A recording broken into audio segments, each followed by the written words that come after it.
தமிழ்நாடே கேள்விப்பட்டிராத அதிரடி விலை குறைப்பு சூப்பர் சரவணா ஸ்டோர்ஸ். சொந்த வீடு வாங்க ஸ்டெப் ஸ்டோனுக்கு வாங்க. ஸ்டெப் ஸ்டோன் என்ன வேணாலும் கேட்கலாம் அப்படிங்கிற இந்த மனநிலை முதல்ல ஊடகவியலாளர்களும் ரிப்போர்ட்டர்ஸும் மாற்றிக்கணும் அப்படின்னு தான் என்னுடைய பார்வையாக இருக்குது. அந்த கோணத்தில் பார்க்கும்போது அன்னைக்கு ராஜீவ்காந்தி என்கின்ற கலைஞர் தொலைக்காட்சியினுடைய நிருபர் ரொம்ப அது ஒரு இன்டராக்டிவ் செஷன் மாதிரி மாற்றணும், அது கேள்வியும் பதிலுமா ஒரு இன்டர்வியூ மாதிரி ஆக்கணுங்கிற மாதிரி தொடர்ச்சி. ஒரு கேள்வி கேட்டீங்க, அதுக்கு அவரோட பதில் சொல்லிட்டாரு. பண்பாக சொல்லியிருக்கலாம். ஒருவரை எப்படியெல்லாம் சிறுமைப்படுத்தி காமிக்கலாம், அவரை ட்ரிகர் பண்ணணும், ப்ரொவோக் பண்ணணும், அவர் இந்த மாதிரி வயலண்டான தலைவர் அப்படிங்கிறத எல்லாருக்கிட்டையும் காமிக்கணும். ஆனால் ரவுத்திரம் பழக வேணும், அது ரொம்ப ரொம்ப அவசியம். யாருமே கண்டுபிடிக்காத உண்மை தற்குறி அப்படிங்கிற வார்த்தையை அவரே ஒத்துக்கிறார். அப்போ அவர்களுடைய கூட்டம் இன்னும் அரசியல்படுத்தப்படாத ஒரு ஆச்சரிய குறி தான் அப்படிங்கிறதுக்கு எடுத்துக்காட்டாக அன்னைக்கு அந்த ஜேபிஆர் கல்லூரிக்கு வளாகத்தில் இவங்க தான் வரணும், இவங்களாம் வரக்கூடாதுன்னு டோக்கனிசம் கொடுத்து காசு கொடுத்தா தான் அவங்க கட்சியில் மாவட்ட செயலாளராக இருக்க முடியும், இல்லை பொறுப்புகள் வாங்க முடியும். நீங்கள் எவ்வளோ ஜனநாயக சீர்கேடுகள் கட்சி உள்கட்சிக்குள்ளே இருக்குது அப்படிங்கிறது நமக்கு தெரியும். அதே மாதிரி அவங்க அதிகாரத்துக்கு வருவதற்கு முன்பே முறைகேடுகள் எங்கே இருக்குது?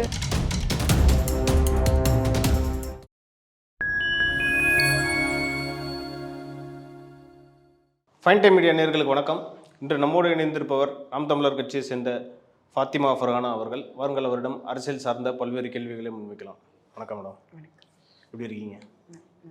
மேடம், நாம் தமிழர் கட்சி தலைமை ஒருங்கிணைப்பாளர் திரு சீமான் அவர்கள் சமீபத்தில் ஒரு ப்ரெஸ் மீட்டை ஃபேஸ் பண்ணார். அப்போ ஒரு ரிப்போர்ட்டர் ஒரு எஸ்ஏஆர் தொடர்பான கேள்வி கேட்டார். அதுக்கு அவர் ரொம்ப அவமரியாதையாகவும் தரக்குறைவாகவும் பேசினதா பல்வேறு விமர்சனங்கள். இது என்ன சொல்கிறாங்கன்னா, ஒரு ரிப்போர்ட்டரே ஃபேஸ் பண்ண தெரியாதவனா ஒரு தலைவராக இருக்கிறாரா அப்படின்ற மாதிரி திமுகவினர் விமர்சிக்கிறாங்க. இது உங்களுடைய பதில் என்ன மேடம்?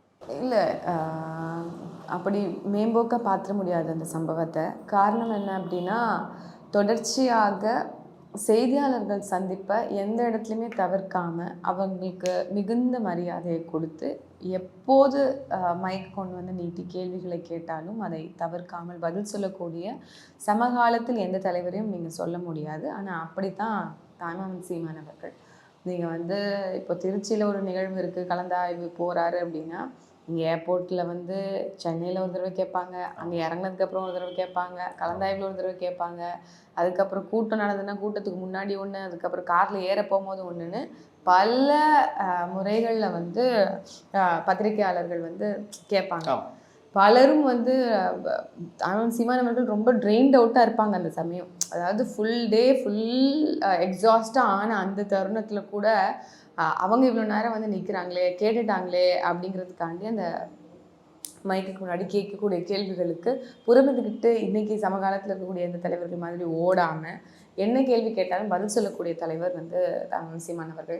ஆனால் அவரை இப்படி ரொம்ப இல் ட்ரீட் பண்ணுறாங்களோ ரிப்போர்ட்டர்ஸ் அப்படிங்கிறது தான் என்னுடைய சமீப காலமாக எல்லாருமேலாம் அப்படி ட்ரீட் பண்ணுறது இல்லை. ஆனால் வர ஒரு சில ஆட்கள் அது ஒரு குவெஸ்டின்னா ஒரு தலைவரை நீங்கள் எப்படி ஹேண்டில் பண்ணுமோ அப்படி தானே ஹேண்டில் பண்ணணும்.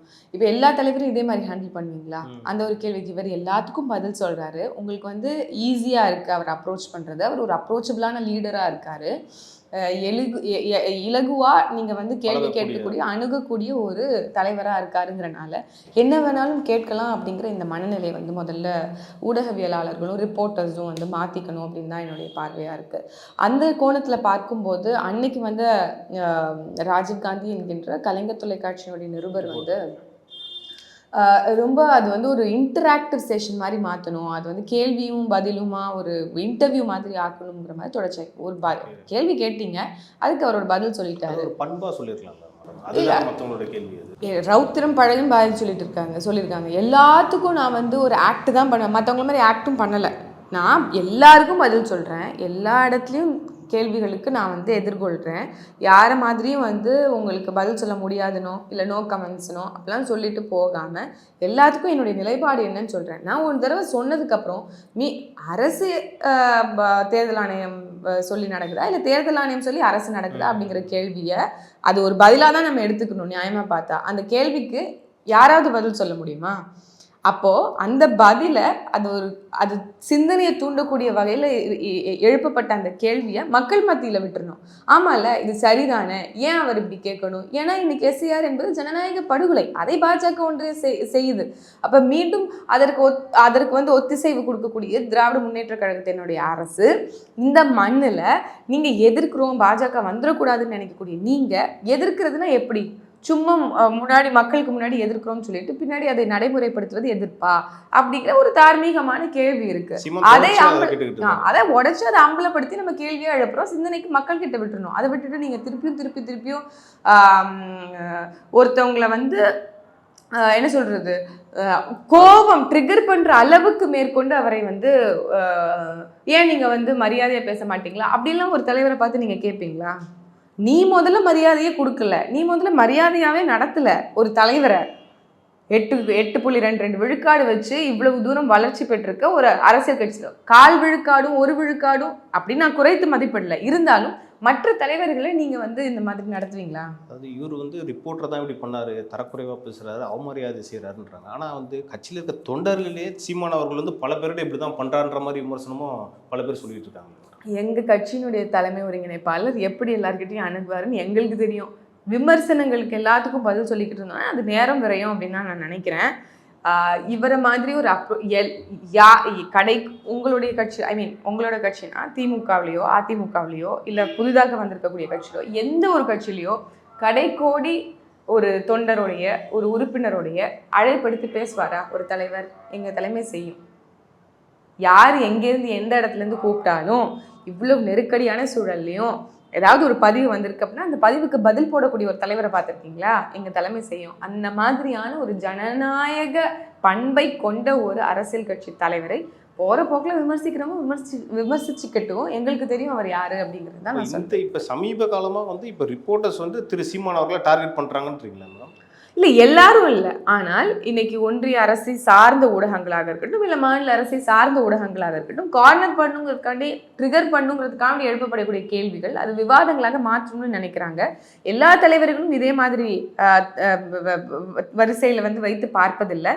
ஒரு தனியாக ஒரு வந்து அவர் ஒரு லீடராகவே மதிக்கிறது இல்லை அப்படிங்கிறது என்னுடைய குற்றச்சாட்டார். இது வந்து எதுவும் ஒரு திசை திருப்புற ஒரு செயலாக இருக்கும்னு நீங்கள் பார்க்குறீங்களா? அதை என்ன ஏன்னா நீங்கள் வந்து பார்த்தீங்கன்னா இப்போ மாநில அரசோட ரிப்போர்ட்டர்னு நீங்கள் சொல்லிட்டீங்க, ஒரு திமுக ஆளுங்கட்சியோட திமுகன்றீங்க. இப்போ சீமான் அவர்களை ட்ரிகர் பண்ணால் அவங்களுக்கு இருக்கிற பிரச்சனைகள் வந்து மடைமாற்றம் செய்யலாம், அதுக்காக கூட இது பண்ணலான்ற மாதிரி உங்களுக்கு எதுவும் ஐடியா இருக்கா? மடைமாற்றம் ப்ரொவோக் பண்ணுறது சும்மா உனக்கு எள்ளுக்கீரையா ஒரு ஒரு ஒரு அவரை ஒரு ஈஸி கோவா நீங்கள் ட்ரீட் பண்ணுறது தான் இது அவங்களுடைய முழுமையான பிழை அப்படின்னு நினைக்கிறேன். அவ்வளோதான். இது மடைமாற்றம் இன்னைக்கு கரண்டாக எத்தனையோ பாலிடிக்ஸ் போய்கிட்டு தான் இருக்கு. சொன்ன மாதிரி எத்தனையோ பேர் நியாயமான கேள்விகள்லாம் எழுப்பதான் செய்கிறாங்க, எத்தனையோ ஊடகத்துலேருந்து வராங்க. கலைஞர் டிவி இது வரைக்கும் போட்ட தாய்மாமன் சீமான் அவர்களை எடுக்கக்கூடிய எந்த லைவ் செய்தியாளர் சந்திப்பையும் நேரலையில் போட்டது கிடையாது. ஒரு நேரலையில் ஒரு 5 நிமிஷம் 10 நிமிஷம் போட்டிருக்காங்களே இது வரைக்கும். சீமான் செய்தியாளர் சந்திக்கிறார், இந்த இடத்துக்கு போயிருக்காரு போட்டிருக்கீங்களா? இல்லை பொதுவாக செய்தி ஊடகங்களில் வந்து செய்தியாக வரக்கூடிய செய்திகளில் கூட மேக்ஸிமம் நீங்கள் கவர் பண்ணியிருப்பீங்களா? பண்ணிட மாட்டாங்க. ஏன்னா எழுப்பக்கூடிய கேள்வி மொத்தமே ஆளும் அரசு அதிகாரத்துக்கு எதிரான கேள்விகளாகத்தான் இருக்கும், நியாயமான கேள்விகளாக இருக்கும், அதனால போட மாட்டாங்க. அதனால் ஒருவரை வந்து எப்படியெல்லாம் வந்து சிறுமைப்படுத்தி காமிக்கலாம், அவரை ட்ரிகர் பண்ணணும், ப்ரொவோக் பண்ணணும், அவர் இந்த மாதிரி வயலண்டான தலைவர் அப்படிங்கிறத எல்லாருக்கிட்டையும் காமிக்கணும். ஆனால் ரவுத்திரம் பழக வேணும், அதை ரொம்ப ரொம்ப அவசியம் அப்படிங்கிறத தான் நாம் தமிழர் கட்சியினுடைய தலைமை வந்து உறுதிப்படுத்துது அப்படின்னு நான் பார்க்குறேன். இன்னும் சொல்ல போனால் நாங்கள் வந்து மற்றவங்களுக்காக நடிச்சிட்டு இல்லை, பொறுமையாக தான் எல்லாத்தையும் ஹேண்டில் பண்ணுறோம். நீ வேணும்னே நீ வம்பு பண்ணணும்னு நீ எடுத்து இது மாதிரி பண்ண அப்படின்னா அப்போது you have to endure this அப்படின்னு தான் நான் பார்க்குறேன். Face this. அடுத்தபடியாக வந்து பார்த்தீங்கன்னா திரு விஜய் அவர்கள் சமீபத்தில் மக்கள் சந்திப்பு நிகழ்ச்சி நடத்தினார் காஞ்சிபுரத்தில். அப்போ வந்து பல்வேறு விஷயங்கள் பேசினார். அதில் வந்து பார்த்தீங்கன்னா சில வாக்குறுதிகளும் கொடுத்துருந்தாரு. என்னன்னா ஒருத்தவங்களுக்கு வந்து நிரந்தர வீடு இருக்கணும், அதாவது ஒரு வீட்டில் ஒரு கார் இருக்கணும், அதுக்கேற்ற ஒரு பொருளாதார மேம்பாடை நாங்கள் வந்து செஞ்சு கொடுப்போம் அப்படின்லாம் சொல்ல பல்வேறு வாக்குறுதிகள்லாம் இருந்துச்சு. அதெல்லாம் நீங்கள் எப்படி பார்க்குறீங்க? அதாவது ஒரு நல்லெண்ண அடிப்படையில் பேசுவதைத்தான் வந்து பார்க்க முடியும். அவர் பேசுனது வந்து அப்படி தான் இருந்தது, ஒரு குட்வில் ஸ்டேட்மெண்ட்ஸாக தான் இருந்தது. நான் இந்த மாதிரி நடக்கணும், இந்த மாதிரி செய்யணும். ஒரு அரசியல் கட்சி தலைவர் என்பவர் ஆளும் அதிகாரத்தினுடைய அத்துமீறல்கள், அடக்குமுறைகள் இதை எல்லாத்தையும் எதிர்த்து மக்களை அரசியல்படுத்தி அணிதிரட்டி அவர்களை போராடுவதற்கு தயார் செய்வது தான் ஒரு தலைவனுடைய அழகு. மக்களிடம் செல் அப்படின்றத லாவோச்சு சொன்னார், ஆனால் அண்ணா சொன்னாருன்னு இன்னைக்கும் சொல்கிறாங்க. பரவாயில்ல, அண்ணாவும் சொல்லியிருக்கிறார். ஆனால் யாருக்கு சொல்லியிருக்காருன்னா அவருக்கு தான் சொல்லியிருக்காரு. மக்களை போய் கொல் அப்படின்னு சொல்லலை, மக்களிடம் செல் அப்படின்னு தான் சொல்லியிருக்கிறாரு. நம்ம இப்போ திருப்பி அதுக்கு போனோம்னா அது ஃபர்ஸ்ட்லேருந்து நம்ம ஆரம்பிக்க வேண்டிய தேவையாக இருக்கும். அதனால் அன்னைக்கு நடந்த பேச்சு, அன்னைக்கு நடந்த கூட்டம் என்பது எப்போதும் போல் அவருடைய பேட்டர்னில் ஃபாலோ ஆச்சு. காஞ்சிபுரத்துக்கு போனால் காஞ்சிபுரத்தில் அங்கே என்ன சிக்கல், அங்கே என்ன ஃபேமஸ்ஸு, அங்கே காஞ்சிபுரம் பட்டு ஃபேமஸ் என்ன, எல்லாத்தையும் வந்து கொஞ்சம் உல்ட்டாவாக எழுதி கொடுத்தது எல்லாத்தையும் கடைசியிலேருந்து முன்னாடி வச்சார்னு நினைக்கிறேன். ஏன்னா என் நெஞ்சில் கூடி இருக்கும் ஆமாம், அதை வந்து நெஞ்சில் கூடி இருக்கும் மக்களேவா, நண்பா நண்பிஸா, அதை வந்து கடைசியாக சொன்னார். அந்த மாதிரி ரிவர்ஸில் வந்து படிச்சிட்டாரு. மற்றபடி பேப்பரில் எழுதி கொடுத்தது வந்து எல்லாமே முரண்பாடுகளின் மூட்டையாகத்தான் நம்ம பார்க்குறோம். அன்னைக்கு என்ன மாதிரியான முன்னுக்கு பின் முரணான கருத்துக்கள் இருந்ததோ இன்னைக்கு வரைக்கும் தொடர்ச்சியாக அப்படி தான் இருக்குது. யாருமே கண்டுபிடிக்காத உண்மை தற்குறி அப்படிங்கிற வார்த்தையை வந்து அவரே ஒத்துக்கிறார். அப்போ வந்து அவர்களுடைய கூட்டம் வந்து இன்னும் அரசியல் படுத்தப்படாத ஒரு ஆச்சரிய குறி தான் அப்படிங்கிறதுக்கு எடுத்துக்காட்டாக அன்னைக்கு அந்த ஜேபிஆர் கல்லூரிக்கு வளாகத்தில் இவங்க தான் வரணும், இவங்களாம் வரக்கூடாதுன்னு டோக்கன் கொடுத்து கட்டுப்படுத்தப்படுறாங்க அப்படின்னா அதுதான் அரசியல் படுத்தாததின் அறிகுறியாக நம்ம எடுத்துக்கலாம் அப்படின்னு நான் நினைக்கிறேன். என்ன சொல்கிறாங்கன்னா, இன்னைக்கு நாம் தமிழர் கட்சியில் இருந்தவங்க பலரே வந்து தாவேக்காக்கு போகிறாங்க, அதனால தான் வந்து திரு சீமான் அவர்கள் இவ்வளோ கோவப்படுறாரு அப்படின்ற ஒரு விமர்சனம் இருக்கு. யாரு போனா அந்த அளவுக்கு அரசியல் படுத்தப்படாத கூட்டத்தை நாம் தமிழர் கட்சி இன்னைக்கு உருவாக்கி கட்டாயம் வைக்கல. இதை நான் எங்க வேணாலும் வந்து ப்ரூவ் பண்றேன். காரணம் என்ன அப்படின்னா 8.22 விழுக்காடும் எங்களுடைய அரசியலினுடைய தமிழ் தேசிய சித்தாந்தத்தை முழுமையாக உள்வாங்கிய உறவுகளை தான் இருப்பாங்க. ஏன்னா நீங்கள் வந்து முக்கிய நிர்வாகிகள் பொறுப்பாளர்கள் கிட்ட என்ன பதிலை எதிர்பார்க்குறீங்களோ அதை கடைக்கோடு உறுப்பினர்கிட்டையும் நீங்கள் எதிர்பார்க்கலாம். அவங்கக்கிட்ட அந்த அளவுக்கு கருத்தியலான புரிதல் இருக்கும். அதனை எதிர்கொண்டு எந்த கேள்வி முன்வைக்கப்பட்டாலும் அதை எதிர்கொண்டு பதிலளிப்பதற்கான ஆற்றல் பெற்றவர்கள், அந்த அளவுக்கு ஆழமான அரசியல் புரிதலை கொண்டவர்கள் தான் நாம் தமிழர் கட்சியில இருப்பாங்க. அதனால நீங்கள் எங்களுடைய ஆட்கள் வெளில போயிடுவாங்க இதெல்லாம் ஒரு மிகப்பெரிய ஒரு ஃபால்ஸ் நரேஷன் அப்படின்னே நம்ம சொல்லலாம் அப்படின்னு நினைக்கிறேன். திரு விஜய் அவர்கள் ஒரு 10 நிமிஷம் காணொலி ஒன்று வெளியிட்டிருந்தார் எஸ்ஐஆர் பற்றி, அது விளக்கத்தை பற்றி, அதில் இருக்க ஆபத்தை பற்றிலாம் சொல்லியிருந்தார். இப்போ வந்து இளைஞர்கள் வந்து ஓகே இவர் நம்மளை அரசியல் தான் படுத்துறாரு அப்படின்ற ஒரு பேச்சு இருக்குது. அடுத்த சைடு பார்த்தீங்கன்னா திரு சீமான் அவர்கள் எஸ்ஐஆர் பற்றி கேட்டால் கோவப்படுறாரு. இப்போ வந்து இளைஞர்கள் வந்து கோவப்படுற தலைவர் பக்கம் போவாங்களா, இல்லை எங்களை வந்து கற்பிக்கிற தலைவர் பக்கம் போகிறாங்களா அப்படின்ற ஒரு பேச்சும் இருக்குல்ல. இல்லை, மேம்போக்காக நீங்கள் பார்க்குறீங்கன்னு நான் பார்க்குறேன். இப்போ கற்பிக்கிற தலைவர் நாங்கள் ஒரு கூட்டம் போட்டு அதற்கு ஆர்ப்பாட்டம் பண்ணதுக்கு எங்கள் தலைமை ஒருங்கிணைப்பாளரே வந்து உரையாற்றினார். அந்த உரையை பார்ப்பாங்க. நீங்கள் சொல்கிற மாதிரி அவர் பார்க்குற 5 நிமிஷம் 2 நிமிஷத்தில் என்ன பேசினாரோ அதை திருப்பி கூட அவர் வந்து காஞ்சிபுரத்தில் பேசலை. சமகால அரசியல் சிக்கல்களை ஒன்றுமே பேசலை. நீங்கள் சொன்ன மாதிரி இந்த ஜனநாயக படுகொலையான எஸ்ஐஆர் திட்டத்தை அவர் எந்த தெளிவும் மக்களுக்கு ஏற்படுத்தி எத்தி வைக்கல அப்படிங்கிறது தான் உண்மை. அதே மாதிரி நீங்கள் வந்து என்ன சொல்கிறது, தற்கொலைப்படை வந்து ரெட் ஃபோர்ட்டில் வந்து நடந்துச்சு. எல்லா ஆண்டுக்கு மோடி போய் வந்து கொடியேற்றக்கூடிய அந்த ரெட் ஃபோர்ட்டில் அங்கே ஒரு சூசைட் நடந்தது, அங்கே வந்து ஒரு பாம் பிளாஸ்ட் நடந்தது அப்படின்னா அதை குறித்து இவருடைய கருத்து என்ன அப்படிங்கிறது எந்த இடத்துலையுமே பதிவு செய்யலை. என்னதான் நாம் தமிழர் கட்சி வளர்ச்சி இந்த மாதிரி கார்பரேட்டுகளுக்கான வளர்ச்சி திட்டங்களில் வந்து எதிர்க்குதோ அந்த மாதிரி மெட்ரோ திட்டங்கள் பெரும் அளவில் பயனளிக்கல அப்படிங்கிறத எதிர்த்து நம்ம எப்போதும் சொல்லிக்கிட்டு இருக்கோம். ஆனால் தமிழ்நாட்டுக்கு 2 இடத்துல கொடுக்க முடியாதுன்னு சொன்ன ஒன்றிய அரசினுடைய நிலைப்பாடை பாஜகவை விமர்சித்து எந்த இடத்துலையுமே வந்து விஜய் அவர்கள் பேசலை. அப்போது சமீப காலங்களாக பாஜக கொள்கை எதிரி என்று முழக்கமிட்டு முன்வந்த இந்த தமிழக வெற்றி கழகம் விஜய் அவர்கள் எந்த இடத்துலையுமே பாஜகவை விமர்சித்து பேசாததற்கான காரணம் என்ன அப்படின்னா, அப்போ அதுல எல்லாமே ஐயப்பாடு இருக்கு. இவர் வந்து திமுக என்ன மாதிரியான ரோக் ஹிஸ்டரியோட இந்த களத்துல அரசியல் செஞ்சுக்கிட்டு இருக்கோ அதே மாதிரியான ஒரு நீட்சியாகத்தான் தாவேக்காவை பார்க்க முடியுது. ஒரு தெளிவான பார்வையை மக்களுக்கு நாங்கள் இன்னைக்கு வந்து ஒரு ரீல்ஸ் வேர்ல்டு தான், ஆனால் அதை பயன்படுத்தி மக்களை தவறான வழிக்கு இட்டு செல்லக்கூடாது. நாம் ஒரு பொறுப்புள்ள தலைவராக, ஒரு அரசியல் கட்சி தோற்றுவித்த ஒரு நபராக நீங்கள் மக்களை அரசியல் படுத்த தவறுறீங்கிறத ஒவ்வொரு முறையும் நாம் தமிழ் கட்சி சுட்டி காட்டுறோம். எஸ்ஐஆரை பற்றி 2 நிமிஷம் சொன்னீங்கன்னா அதில் என்ன சொன்னீங்க? எஸ்ஐஆரை இப்போ கொண்டு வரதை எதிர்க்கிறேங்கிற நிலைப்பாடு தான் சொல்றீங்க. ஆனால் இன்னைக்கு திமுக அரசு மறைமுகமாக அதை செயல்படுத்தி கொண்டுட்டு இருக்கு. எப்படி நீட்டை எதிர்க்கிற மாதிரி எதிர்த்து இன்னைக்கு நீட்டுக்காக இன்ஸ்டிடியூஷன்ஸ் வச்சு மாணவர்களை தயார் பண்ணிக்கிட்டு இருக்கோம்.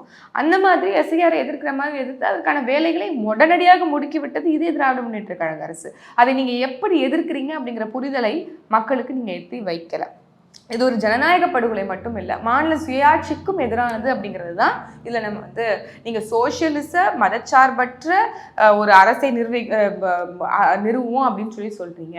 ஆனால் முதல்ல மதச்சார்பற்ற சமூக நீதி என்ற ஒன்றே கிடையாது. மதச்சார்பற்ற சமூக நீதி என்று உங்களுடைய கொள்கை தலைவர்களுள் பெரியார் அவர்களோ அம்பேத்கர் அவர்களோ எங்காவது ஒரு இடத்துல பதிவு செஞ்சுருக்கிறாங்களான்னா இல்லை. அப்போது இது எல்லாமே வந்து ஒரு பொதுவாக மக்களுக்கு எந்த ஒரு விஷயமும் இயல்பாக புரிகிறது ரொம்ப ரொம்ப கஷ்டம். அதுலேயும் உங்களோட பேச்சு எல்லாமே டீகோட் பண்ணுற அளவில் தான் வந்து நீங்கள் பேசுவீங்க.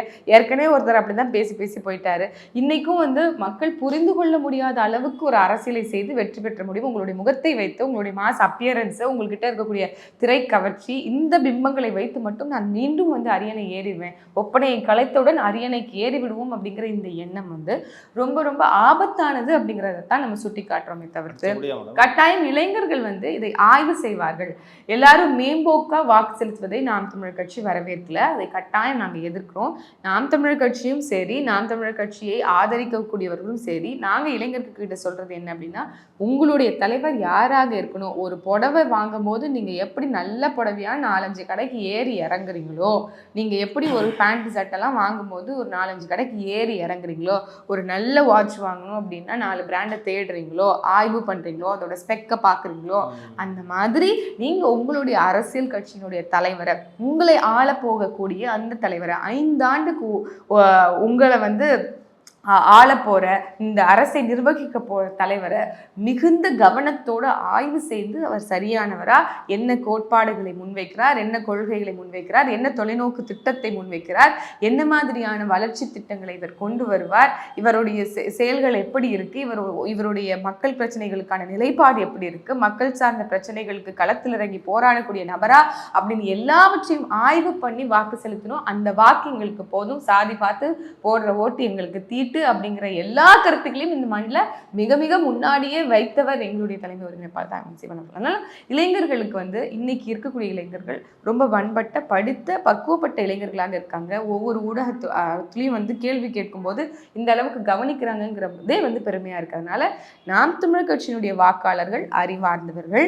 அவர்களுக்கு எது சரி அப்படிங்கிறது நல்லாவே தெரியும். அதை தேர்வு செய்வதில் தவற மாட்டார்கள் அப்படிங்கிறது தான் நான். இப்போ அண்மையில் ஒரு செய்தி வந்திருக்கு மேடம். அதிமுகவின் மூத்த தலைவர் திரு செங்கோட்டையன் அவர்கள் வந்து தாவேக்காவில் இணைய போகிறதா தகவல் வந்திருக்கு. அது மட்டும் இல்லாமல் பார்த்தீங்கன்னா திமுக, அதிமுக, பாஜக, காங்கிரஸ், பாமக பல்வேறு கட்சிகளில் இருக்கக்கூடிய முக்கிய தலைவர்களும் தாவேக்காவில் இணைய கேட்டிருக்காங்க, விஜயோட நேரம் கேட்டிருக்காங்கிறதாகவும் தகவல்லாம் வருது.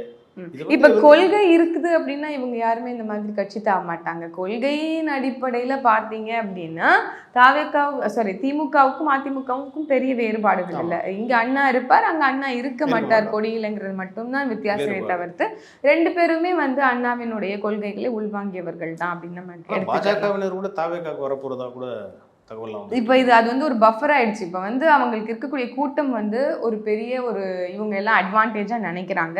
நாங்கள் அதனால தான் சொல்கிறோம், இது ஒரு மாற்று அரசியல் புரட்சி இங்கே ஏற்படணும். சிஸ்டம் சேஞ்ச், அமைப்பு மாற்றம் என்பது மக்களை அரசியல் படுத்தி அணிதிரட்டும் போது தான் நம்மளுடைய தாத்தா கலி பெருமாள் அவர்கள் சொன்னது தான், மக்களை அரசியல் படுத்தி அணிதிரட்டாமல் விடுதலை என்பது வாய்க்காதுன்னு சொன்ன மாதிரி இன்னைக்கு மக்களை அரசியல் படுத்தி அணிதிரட்டி புரட்சிக்கு தயார் செய்யாமல் ஒரு உண்மையான அரசியல் மாற்றம் இந்த மண்ணில் பிறக்க அப்படிங்கிறதுல முழுமையான நம்பிக்கை கொண்டவர்களாக இருக்கும். இவங்க எல்லாரையுமே நீங்க எடுத்துக்கிட்டீங்க அப்படின்னா ஊழல், லஞ்சம், கொலை, கொள்ளை, லாவண்யம் எல்லாத்துலேயும் திளைத்தவர்களாகத்தான் இவங்க எல்லாருமே இருக்காங்க. புதிதாக வந்த தாவேக்கா கூட இன்னும் ஆட்சி அதிகாரம் பிடிக்கல அப்படின்னாலும் எத்தனையோ ஊழல், காசு கொடுத்தாதான் அவங்க கட்சியில வந்து மாவட்ட செயலாளராக இருக்க முடியும், இல்லை பொறுப்புகள் வாங்க முடியும். நீங்க வந்து எவ்வளோ ஜனநாயக சீர்கேடுகள் கட்சி உள்கட்சிக்குள்ளே இருக்குது அப்படிங்கிறது நமக்கு தெரியும்.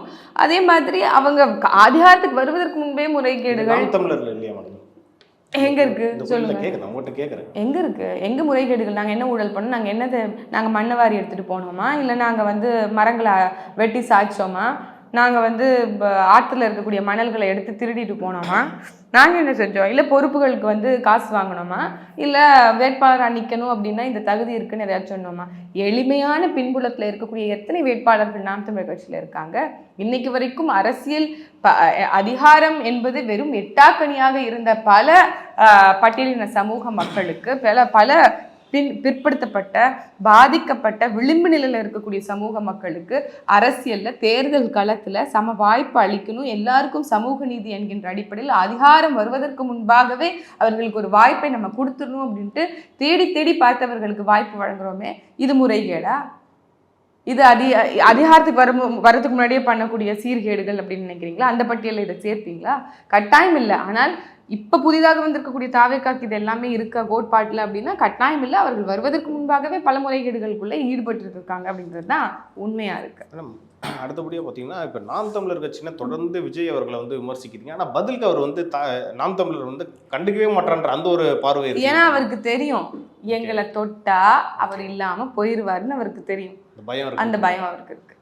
அதனாலதான் கட்டாயமா உங்களுக்கு தெரியும், இந்த மண்ணின் இந்த இந்திய ஒன்றிய வரலாற்றிலேயே வந்து மிக மிக தொன்மை மிக்க கட்சி அப்படின்னா அது காங்கிரஸ் கட்சி. அந்த காங்கிரஸ்க்கு இருக்கக்கூடிய பலமும் பின்புலமும் மிகப்பெரியது, மிக நீண்ட வரலாற்றை கொண்டது. மோதிலால் நேரு, ஜவஹர்லால் நேரு, ராஜீவ் காந்தி, இந்திரா காந்தி, சோனியா காந்தி, ராகுல் காந்தி அப்படின்னு ஒரு நீண்ட வரலாற்றை கொண்ட கட்சி வந்து காங்கிரஸ். ஆனால் 2009 ஈழ இன படுகொலைக்கு பிறகு அவர்கள் இந்த மண்ணில் என்னைக்குமே காலூன்றக்கூடாது, அவர்கள் தமிழ்நாட்டில் என்றைக்குமே வெற்றி பெறக்கூடாதுன்னு தேர்தல் களத்தில் நாம் தமிழர் கட்சி இறங்குவதற்கு முன்பே 2010, 2011 காலகட்டங்களில் நாம் தமிழர் கட்சி அவர்களை எதிர்த்து சீமான் அவர்கள் பரப்புரையை எல்லா தொகுதிகளிலும் மேற்கொண்டார். இன்னும் சொல்ல போனால் தமிழ்நாட்டை தாண்டி இந்திய ஒன்றியத்தில் இருக்கக்கூடிய பல மாநிலங்களுக்கு கூட போய் பரப்புரை செய்தார்.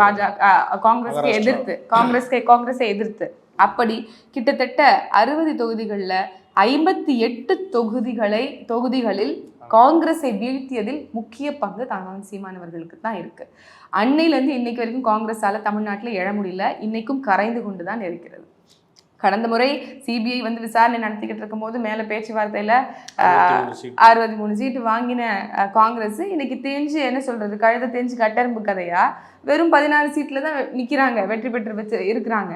அப்படி இருக்கும்போது இன்னும் வரக்கூடிய தேர்தல்களில் இன்னும் அவர்களுக்கு வந்து சலுகைகள் குறையும், செல்வாக்கு குறையும் அப்படிங்கிறத நம்மளால புரிந்து கொள்ள முடியுது. இந்த வரலாறை நீங்கள் ஒப்பிட்டு பார்க்கும்போது தாவேக்கெல்லாம் எங்களுக்கு ஒன்றுமே இல்லை, அவங்க எங்களை தொட்டாங்க, அவங்களுக்கு எங்கள் மேலே ஏதாவது ஒரு கேள்வி வச்சாங்கன்னா அவங்களுக்கு என்ன நடக்கும் அப்படின்னு தெரியும்.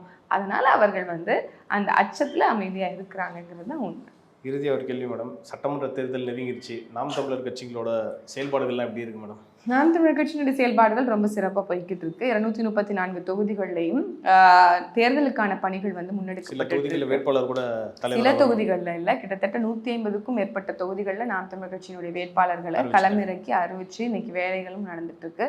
எல்லா கட்சிகளையும் விட முன்னோக்கி களத்தில் இறங்கி செயல்படக்கூடிய கட்சியாக நாம் தமிழர் கட்சி இருக்கு. ஏன்னா யாருக்கிட்டையும் பெருசா பொருளாதார பின்புலம் இல்லை அப்படின்னாலும் மக்களை அணுகி மக்களினுடைய நன்மதிப்பை பெற்று மக்களுக்காக நாங்கள் இருப்போங்கிற உறுதியை கொடுப்பதற்காக களத்திற்கு மிக விரைவாகவே நாம் தமிழ் கட்சி இறங்கி போயிடுச்சு. இதை கொண்டு போய் சேர்க்க வேண்டிய கடமை ஊடகங்களுக்கு அதிகமாக இருக்குது. அந்த பணியில் நாம் தமிழ் கட்சி அதிகமாக போயிருக்கு. இம்முறையும் ஃபாத்திமா ஃபர்கானா தேர்தலில் போட்டியிட வாய்ப்பு இருக்கா?